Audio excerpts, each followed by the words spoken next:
বেড়েছে বাংলাদেশের আয়তন, বদলে যাচ্ছে দেশের মানচিত্র।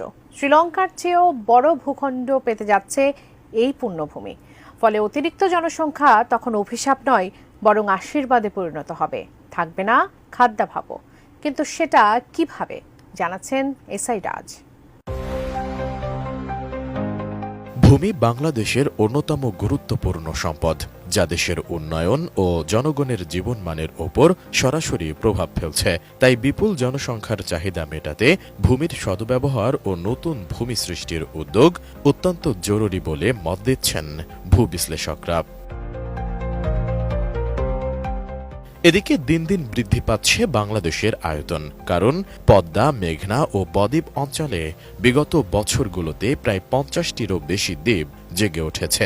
আর এগুলো মিলে হিসাব করলে গোটা শ্রীলঙ্কার চেয়ে বড় ভূখণ্ড পেতে যাচ্ছে বাংলাদেশ, যা এরই মধ্যে মানুষের বসবাস উপযোগী। ফলে এই দিক থেকে বলা যায়